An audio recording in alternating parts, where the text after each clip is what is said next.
Tonight. My name is Nick. I'm the director of ministry here at the parish. I am very grateful to see this full crowd for a good draw tonight. We have a wonderful presentation for you. I won't delay us anymore, so I will just allow Jimmy to come right on up and present our guest. Thanks, Nick. Good evening, and thank you for attending tonight's executive series. It's a great turnout. One housekeeping note, next Wednesday we will continue this Lenten series. Wednesday, March 13th, we'll have Josh Hale, President and CEO of Big Shoulders, which is a great organization here. So we encourage you all to continue to show up. Tonight I have the great privilege to introduce our speaker, Chip Mulaney, who will talk about integrity as the foundation of excellence. Chip's career is hard to summarize in a few short minutes, but he's a graduate of Georgetown University and Yale Law School. And I believe, if my math is correct, next year will mark his 50th year as an attorney, serving as counsel to some of the country's most respected companies, management teams, and on transactions of extreme consequence. A partner at Skadden, Chip is a renowned expert in the field of corporate law, M&A, governance, and capital markets, and he's lectured at Northwestern, Duke, University of Chicago, among many other institutions. He's also obviously earned countless awards throughout his distinguished career. Perhaps more importantly, Chip and his wife Ellen have been St. Clement parishioners since September of 1980. That'll be 44 years later this year. They are the parents of 4 children, all of whom are St. Clement graduates, and one of whom teaches at the school today. They are also staunch supporters of Catholic parochial education, and were critically important to St. Clement's first capital campaign, have led the school board, and worked to make sure that the school stayed open during a period of time when the parish was unable to pay its electricity bills. Chip and Ellen's generosity with time and treasure has certainly benefited St. Clement and many other great organizations, including Catholic Charities of Chicago, Catholic Relief Services, and the Archdiocese of Chicago, among many others. If all that is not enough, Chip and his wife, as many of you know, were the proud recipients of the Anchor Ball Honoree Award last month. A few weeks ago, Father Peter, no slouch of a speaker himself, declared at Mass that Chip is one of the greatest speakers he's ever heard speak. So I think we're in for a real treat. Chip?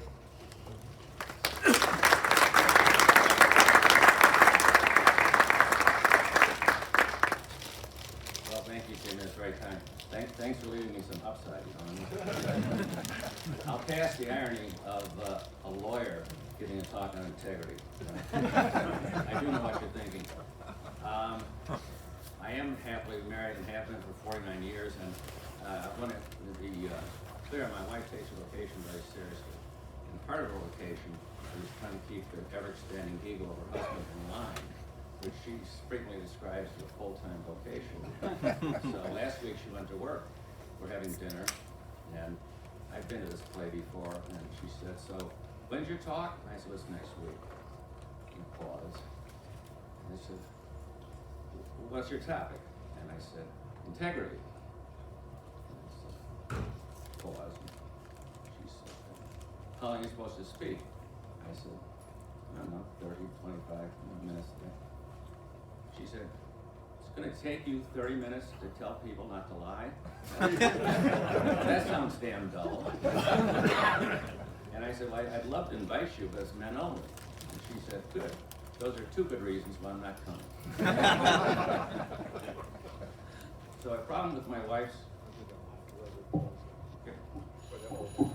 Got it. The problem with my wife's understanding of integrity is it's too narrow. It's inadequate. She's equating it with just honesty. It includes honesty, but it's not just honesty. A mafia don, under a plea agreement in the witness protection program, will give you honest testimony on the witness stand. Why? Because if he doesn't, his plea bargain goes, and he's out of the witness protection program. And when he gets out there in public, unprotected by the government, he'll soon sleep with the fishes. So he's honest, but he doesn't have integrity. Integrity indicates strong moral character. It indicates you have a set of ethical principles and guidelines, comprehensive, not for opinions. You have a view of ethics and principles. And that view is meant to be whole and complete. You know, when you apply for a new drug at the FDA, you provide your data. The FDA wants to know that your data is whole and complete and uncorrupted. And that's part of the concept of integrity. It means having a moral purpose, standing for something. So, what is your life fundamentally about? This generation of youth is more depressed and suicidal than any in history. And it's not just youth. People in this society, there's been an explosion of wealth. We are the wealthiest country in the history of the world, and most people suffer from collective depression and anxiety. You know, Dickens begins A Tale of Two Cities with a great sentence. It was the best of times, it was the worst of times. It was the age of wisdom, it was the age of foolishness. It was the epoch of belief and the epoch of incredulity. It was the season of light, it was the season of darkness. It was the spring of hope, it was the winter of despair. We, however, seem to have captured all the second of each of these dualisms. Worst of times, foolishness, incredulity, darkness, and despair. Depressed and anxious people do not have a fortifying philosophy of life. So you, like Christians, engaged in the world, what's your life fundamentally about? What's your fundamental integrity? So tonight I'm going to set forth the proposition that Christianity should be the basis of your integrity, that it should be your philosophy of life. So I'll address three topics. First one is it intellectually respectable to be a Christian? Hasn't philosophy left Thomas Aquinas way behind? Wonderful guy, but 14th century was a long time ago. And hasn't science eliminated the need for this creation theory? You know, Adam and Eve in the garden. So I'm going to look at the standpoint of this issue from the standpoint of truth. Not whether religion is good for you, or it gives you comfort, or it allows you to tell your children what happens when grandma and grandpa die, or not what you talk about when you go into your group therapy. You know, in your group therapy, no one's right or wrong. You empathize with everyone, but it's not a concept of truth. So warning, tonight's talk contains truth claims. This is very upsetting for some people. If this were an Ivy League university, I'd have had to give notice, trigger warnings ahead of time. So you did not come if truth doesn't make you feel safe. So second topic, as a Christian, what's God's plan specifically for you? All this talk of 30,000 feet isn't really all that helpful. A lot of ethical sayings are nice, but what's God's game plan for you? And the third topic is to explore one commonly misunderstood part of your game plan, and that is work, your job. How does that all fit in? So, first topic, is it intellectually respectable to be a Christian? So what's the basic question? Basic question is, to give integrity meaning, you need to ask, what does it mean to be a human being? So, why is there something as opposed to nothing? I love it using that question with the grandkids. When there's a series of questions and I need to stop it, I say, okay, my turn. When you answer my question, we'll continue. Why is there something as opposed to nothing? I figure I've got another year and then they're going to come up with something. So, Aristotle, way back when, said, every effect has a cause. You've got parents, your parents have parents, keep going back. There's matter in the universe. Where did it all come from? You see an explosion in the atmosphere. Where did it all come from? There's a cause for all those things. And if you go back and back and back on the chain of causal reasoning, eventually you have to reach an uncaused cause. Now, Aquinas said, this uncaused cause is God. A second claim of reasoning to God's existence is that design demands a designer. So science, the current God for all sorts of people, is only possible because the universe and the matter within it is intelligible. Science can't explain to you why the universe is intelligible. So why should I care about who created the universe or when? Well, only if we understand the universe, including ourselves, as dependent on God for our existence, are we able to direct toward God, be directed toward God, and importantly, what our directness toward God requires of us. What does it mean? And the resources to understand what that means are contained in over 2,000 years of rich Catholic intellectual tradition. So we've heard from Aristotle, that's 4th century BC, way back when, and Aquinas of the 14th century in Europe. So who else has made a major contribution to explain the origin of the universe or what my life is fundamentally about? Modern science is said to begin in Western Europe about the 16th century, and its progress has been amazing. We went from fighting about, does the Earth revolve around the sun or the sun around the moon, Earth around the Earth, to putting a man on the moon, splitting the atom, and now we're trying to efficiently extract energy from hydrogen. Science seems to make great progress. You can just unequivocally is making progress. It builds on what went before and extends it. Has philosophy made similar progress? Well, obviously not.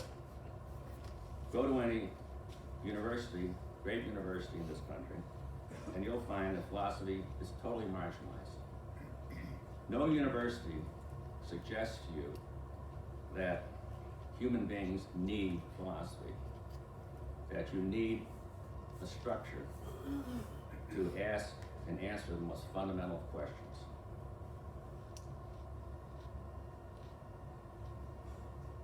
So much for the theory of progress in philosophy. So some developments. We went from Aquinas, let's jump to Hume. We're now in the Enlightenment. Hume is an empiricist, meaning you get knowledge only through the senses. Reasoning doesn't get you knowledge. So there's no metaphysics. And he says, look, man can't establish causation, that's an abstraction. No one observes or experiences causation. What you experience is one thing happens and then another thing happens. And you call that causation. Well, that's your terminology, but that's just terminology. And God, of course, is just an idea, an abstraction. You can't experience God, and you can't make a truth statement about God, because you can't experience it. So to say something about him is virtually meaningless. So Hume attacks causation and the source of knowledge. Well, take a step back. What else can't you experience through human senses? Belief, justice, truth, love, patriotism, sort of important things. Later philosophers state that Hume's analysis poses the most fundamental challenge to all human knowledge. Well, I'll say, no one lives just by the knowledge they get by experience.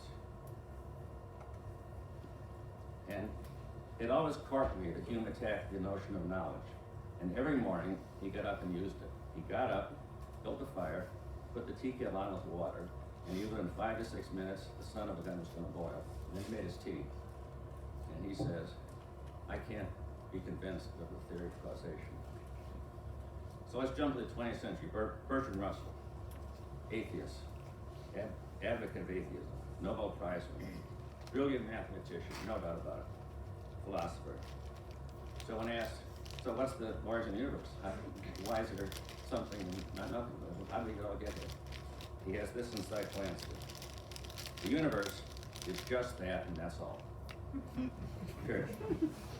Now that you understand that, this is called, I kid you not, the brute fact position, which explains everything, right?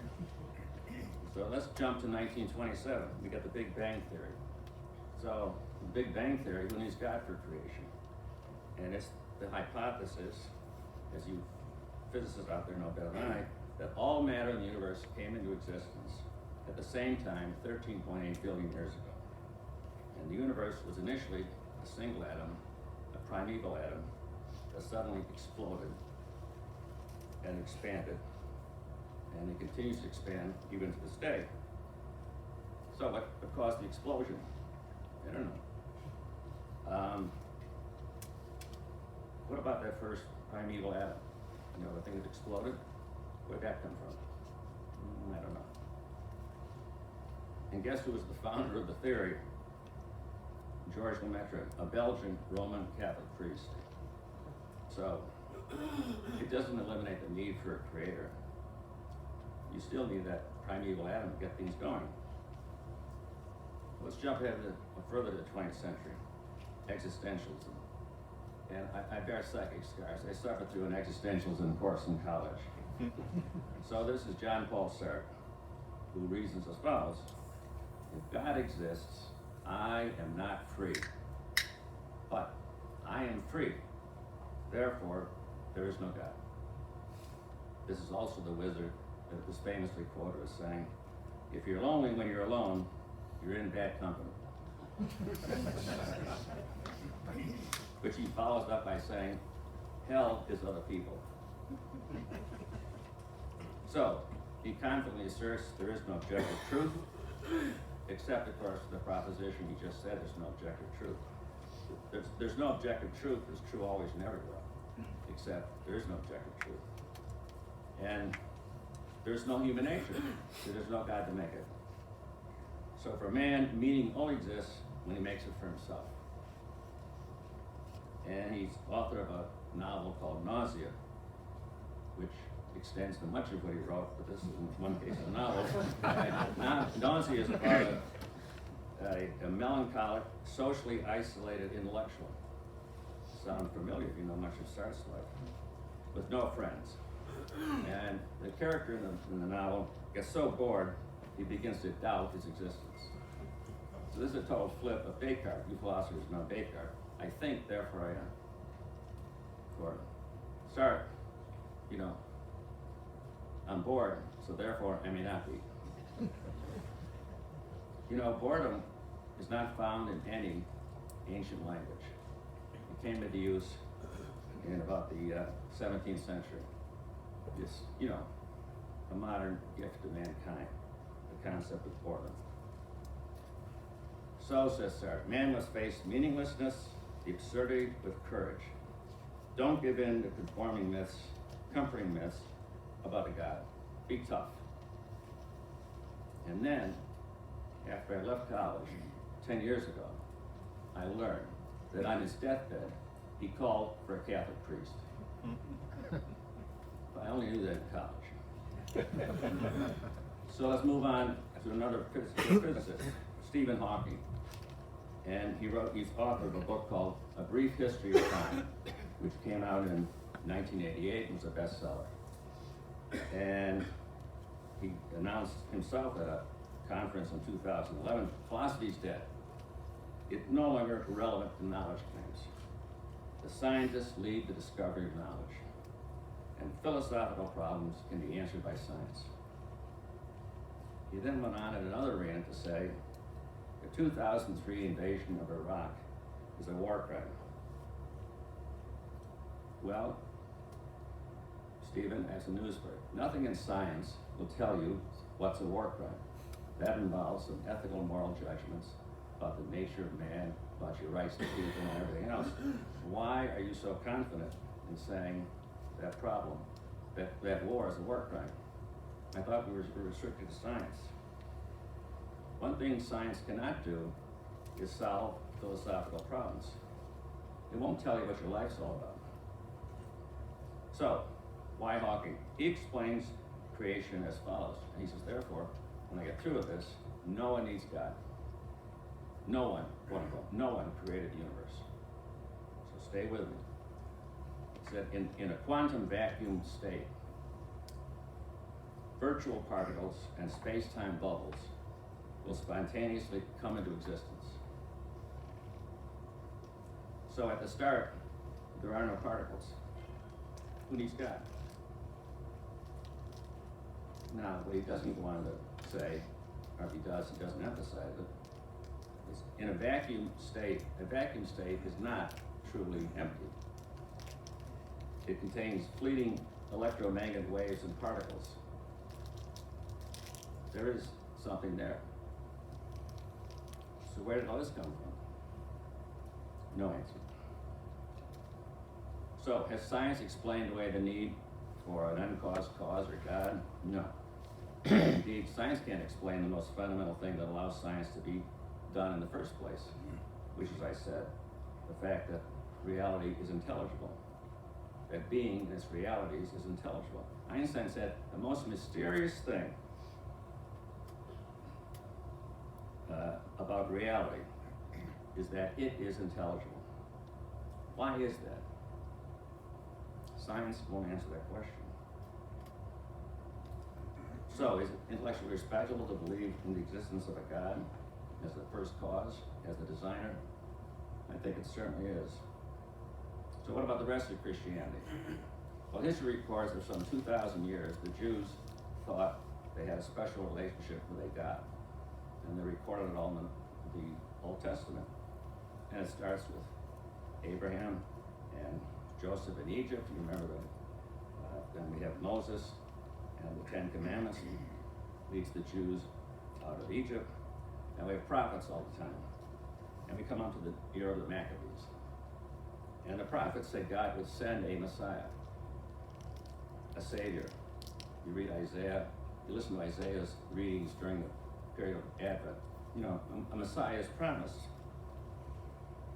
So then Christianity asserts that the Messiah came, that the Son of God, Jesus, was born. Now there's a great irony in the story of the Magi at this time. So here we have three kings from the east. They see the star, they come to Jerusalem, they find Herod, and they say, King Herod, we saw the star, you got a king of the Jews around here, where is he? And Herod says, I don't know. So he asks the scribes and the Pharisees, where's the king of the Jews going to be born? And they come back to Herod, and they say, we got it. It's in the, it's in our text. He was born in Bethlehem. We have this prophecy from Micah. So Herod tells the Magi, they go to Bethlehem, and they find a baby in a crib. Do the chief priests and the leaders of the law go to Bethlehem now that Micah said that's where the Messiah will be? No. Which sort of is a bad sign for Jesus' future relationship with the hierarchy of the then church. So the historical evidence we have for this person, Jesus, is far better than the evidence we have for Socrates. I don't think anyone really doubts the fact that Jesus existed. No, atheists, whatever, I don't think anyone doubts that he existed. The real question was, is he divine? Well, that's a very important question. Jesus, according to the Christian story, taught, performed miracles. Eventually, the Jewish authorities had him crucified. And Christians believe he rose from the dead. So what do we make of him? Well, most people say, well, first you have Thomas Jefferson, and he went, you may recall, got his New Testament out and just snipped all the miracles out because he didn't agree with them. But otherwise, he was a hell of a guy, this Jesus, so he liked his teachings. Other people say, a wonderful exemplary teacher, but he just isn't God. Now, C.S. Lewis and others will say, that's nonsense. Jesus claimed he was the Son of God. He told his apostles 3 different times, the Son of Man will go to Jerusalem, he's going to be killed, and then on the 3rd day he'll rise. Several times he said he's the Son of God. So says St. Louis, says C.S. Lewis, this Jesus is one of 3 things. He's a liar, he's a nut, or he's divine.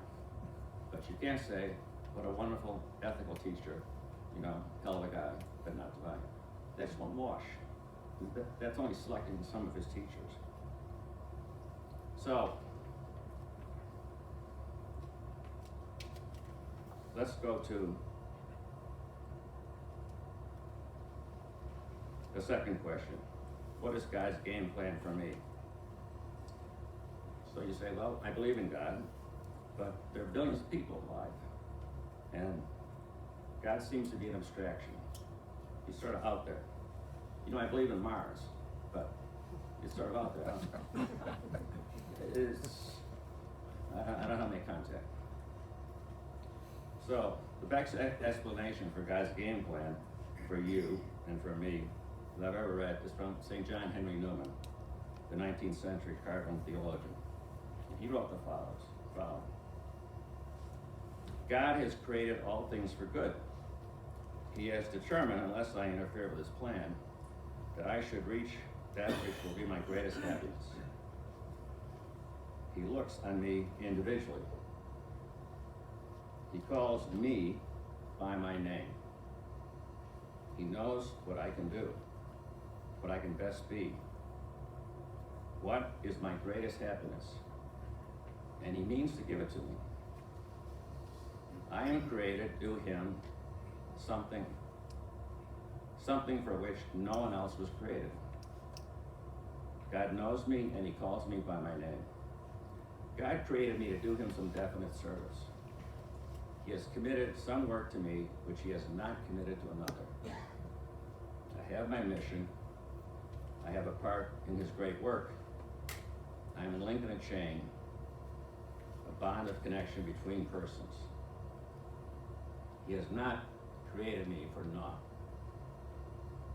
Therefore, I will trust him. I was born to serve. I am simply to be used. Third topic. Let's focus on one thing tonight, and that is, as part of God's plan for you as a layman, where does your work fit in? And all sorts of people think work is sort of a necessary evil. You know, religion is sacraments, prayer, and reading the New Testament. And it's all this other stuff is just, necessary evil, because you have to survive. You have to earn a living. Well, that's just not the case. And, various church documents, Vatican II, the Catholic Catechism made that very clear. The Catholic Catechism says, in his work, man fulfills a potential inscribed in his nature. So, man created in the image and likeness of God is called upon to participate in God's ongoing work of creation. Creation is not over. And work for us is a duty. St. Paul said, if anyone will not work, let him not eat. And work honors the gifts and talents God gave you. It involves hardship and frustration and fatigue, but enduring hardship to cooperate with God's work of creation is redemptive. Now, why am I so confident of this? Well, Jesus, for 30 years of his life, was a layman who was a carpenter. And the Holy Family were workers. Despite the nice holy cards, they didn't sit around all day gazing at each other, reciting psalms. They had to work. And Joseph was a carpenter, a repairman, and he had to be a good one. Why do I say that? Because when Herod's coming to get the child Jesus, the angel tells Joseph, you gotta go to Egypt. So off he goes to Egypt. So the Holy Family are like the first asylum seekers. And Joseph, a Jew, has to earn a living in Egypt. And he does. And Mary went to work each day, drawing the water, building the fire, cooking the bread. And they remember the crucifixion when they're casting lots for Jesus' garments. They divide him up. They get to his tunic. And they say, oh, this is fine stuff. These are Roman soldiers. This is fine stuff. There's no seam in it. Who do you think made the tunic? So, consider Jesus' parables. Who's in them? Rabbis? No. No parable says, the rabbi went up to the temple to litigate a dispute between two men. All the fables are about workers. Fishermen, vineyards, owners, jewel merchants, real estate speculators, judges. And Jesus' disciples, they're lay people. Workers, tax collectors, fishermen. And when they're confused after the resurrection, what does Peter do? He and his gang go back fishing. So a more modern reference to work and its importance is in Chariots of Fire. So you remember this story, it's true. English track team going to 24 Olympics. Eric Liddell, fast guy, but he's with a missionary family, goes to China. His sister's all upset that he's spending time on running, and he ought to be working on his mission. And he says, no, God wants me to do what I'm doing running, wants me to attract attention to that. so people will know what we're doing in our mission. And he says, I believe God made me for a purpose. He made me fast. And when I run, I feel his pleasure. So, does God care how much or how well I work? You bet he does. You remember the parable of the talents? Master's leaving. He's got 3 servants, 5, 3, and 1 talents. He comes back, 5 gets 5, 3 gets 3, and the one guy buried it. And what does he say to the guy who buried his talent? I'm so sorry. I realize it's been tense for you lately. And I disrespect you as a leader by giving you only 1 talent, and those got 3 and 5. So it is my fault. I accept it. And oh, by the way, I've noticed who's in your support group, and you need some better people, so we'll fix it up for you. No. What happens? He says, you worthless lout, you lazy, wicked servant. You should have invested with bankers. And as for this worthless servant of mine, throw him into the outer darkness, where there will be weeping and gnashing of teeth. And I've heard tough stories about Ken Griffin of Citadel, but he never got to this level. So, how do you want your eulogy to go? Whoa, eulogy? Why are you getting heavy? We're having a nice night. Well, it's something to think about. Warren Buffett was once asked, how should you avoid major mistakes in business and life? And he said, you should write your obituary and then try to figure out how to live up to it. It's not that complicated. So imagine your good friend is eulogizing you. What would you like him to say? Well, this would be a good one. That you were someone people trusted and respected, a man of integrity who understood what life was about, what his role in it was. You weren't out preaching religion in your spare time, but everyone knew you took your faith seriously, and that you acted like you knew there was a creator, and you were a creature. You're a good husband, father, friend. Not perfect, but what they really admire is when you hit a bump on the road, you maintain a good attitude. And that's a pretty good eulogy. So what's this attitude part? Well, a good attitude comes from having a philosophy of integrity that's grounded in a whole and complete understanding of why you're here, a good philosophy of life. And it's best demonstrated by a story of 2 workers in 13th century Europe.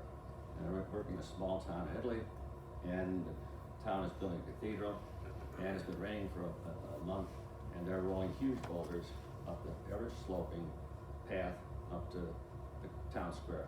And they go past this merchant, the merchant comes out, he sees these guys up to their knees, mud. You know what else was in the streets in those days? And they're pushing these boulders, and he says, what are you two doing? And the one guy says, well, you idiot, what do you think I'm doing? I'm up to my knees, breaking my back, I'm pushing boulder through this muck.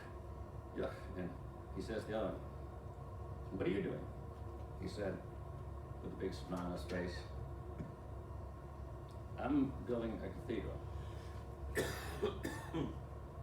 So, that's the proposition of Christianity as a basis for your integrity and your philosophy of life. Not because it's comforting, but because it's true. So I close.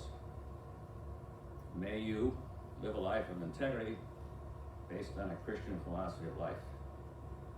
And may you work well at building cathedrals. Thank you.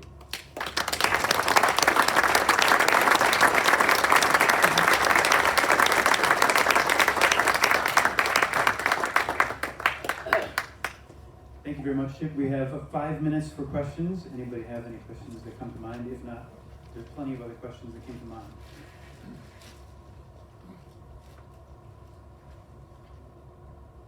I know we're dying to go through the rest of the history of philosophy. David, you go first. Yeah. Chip, as in your own career as a corporate attorney, what are the things that you have found fulfilling and not so fulfilling as you've reached this point in your career? So, well, I've been lucky. I've always enjoyed my work, which is a gift. Most people don't, and a lot of lawyers don't. But then a lot of people have sort of a bad attitude. I basically enjoyed things. You could say the start's the roughest because you don't know you don't know what it is. You know, you come out of law school and you say, I think I want to do corporate work. You have no idea what it means. My father was a businessman, but you know, corporate lawyers for public companies. I had no idea what that means. So you learn bit by bit. And coming up the learning curve, you know, and your first deal, and you don't understand the rhythm of the deal. You know, you're learning. It's like pointillism. You do a project, you don't see the whole. Now, if you do 3 or 4 of them, you get the whole, and you know when to get excited, and you know when the all-nighter's coming, and you know when to cool it. But, you know, the lawyers are just gassing, and nothing will come of this that you have to worry about. So you get the cycle. What's fascinating is just the play of people. And they're very ambitious, driven, and you know what their ultimate philosophy of life is, I don't know. I was never confronted with anyone who was unethical. I was never asked by anyone to lie, you know, to advance a deal, etc. But I found them interesting, and I found the whole process interesting. I found the people interesting. You know?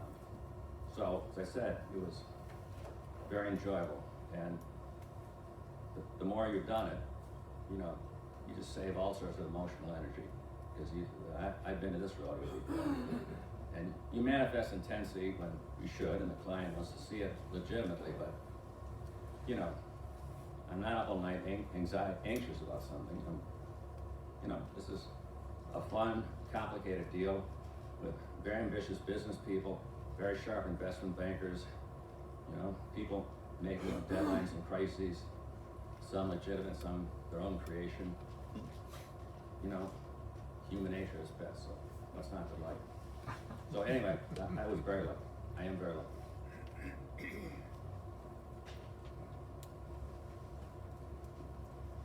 mentioned St. John Henry Newman. Are there any other saints? You mentioned St. John Henry Newman. Are there any other saints in the Catholic tradition that have inspired you to live out your fullest integrity? Boy, certainly Newman. Certainly the setup is, you know, I'm a lawyer, so Thomas More. I've read much of this stuff, and he was an extraordinarily good writer, and good sense of humor.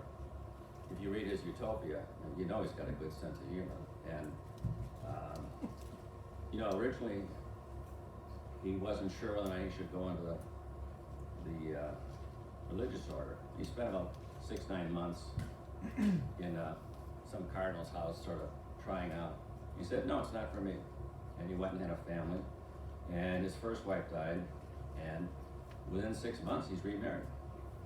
And in the meantime, he's dealing with Erasmus in Europe, and you know, his popularity and fame is growing, and Henry VIII, you know, picks him for his chancellor.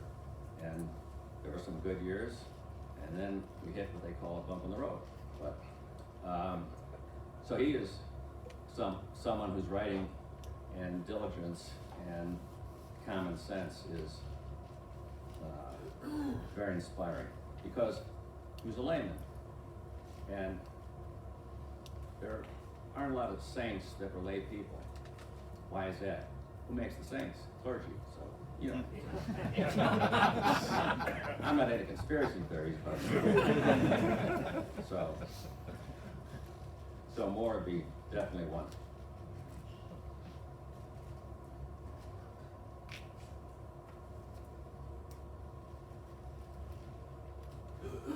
I can speak up. Go ahead. Go ahead. I was just going to ask, Chip, thank you, first of all. They say hindsight is 20/20. What are some things you know now that you wish you had known then? A lot. whenever that. A lot of age groups in the room tonight. But anything in the past that you've learned from, and you look back today and say, had I known then what I know now, anything you would have done differently, or same road, just elaborate on that a little bit. Sure.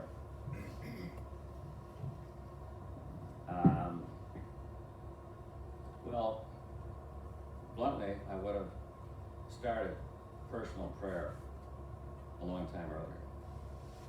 And by that I mean just quiet, personal prayer. Not reading the New Testament necessarily. No, that's good. We're not saying the rosary, that's good. But personal prayer. So what does that mean? It means you're quiet, and you try to get recollected. You try to, clear your head of the day's events. So you try to pick a time. You're not going to be saying, "Oh, I'm going to be calm and collected. I got to get this done. I got to get that done." It doesn't work. So pick some time where you can be recollected. And then people say, "How do you pray?" And I've had some, people that both explain, advocate, and write about it, say, talk to God the way you talk to an old college roommate. Tell them how the day's gone, how's the family, you treating your wife right, how the kids, what crisis, what are you anxious about, what you're not anxious about. And then pause and listen. And we all think we're much better listening than we really are. And, for us, the whole silence of personal prayer is generally unnerving because, we're not watching the screen or seeing music. We have earpods in our ear, or listening to some podcast or whatever. So, and see what comes back. And sometimes you could say, I didn't really get anything. Well, could be you weren't listening. And sometimes what you get back is sort of your better self having reflected and laying out there what you just told God. It gives you perspective on what you just told your best friend from college. You have a visit with your friend from college after many years. You say, "Wow, that was really great, catching up and putting all this together." And I hadn't thought about it. Sweep of things. So a lot of what you get back is the fruit of just laying out things you tell your friend, your good friend in college. And of course your best friend is God, who loves you more than you love yourself. Ask my wife, that's a high standard. So that's definitely what I should have done a lot earlier.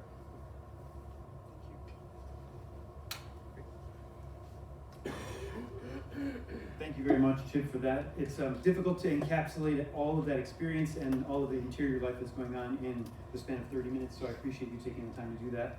I think it's important to point out, too, that the philosophy that I kind of made a little fun of, that kind of stuff isn't just syllogisms and rationalization, but it does lead us to something that goes beyond what we're just used to thinking of, and that's the kind of causality that we're talking about, not the logical consequence of a mathematical formulation, but it's really something totally beyond. Once you get into that space, there's a wonderful thing there. There's a wonderful encounter there. So thanks again, Chip, for doing this. And now I'd like to invite all of you to jump into your small groups. For those of you who were here last week, you know the drill. Those of you who are first timers, check your name tag. You'll see the number of your group. If you don't have a name tag, you can find a group. And then I'll put the map up of the groups here. And then lastly, at 8:30, I'll go around and tell the guys when it's time, so that we can bring the chairs and group them by color at the end of our night. Thank you very much, guys.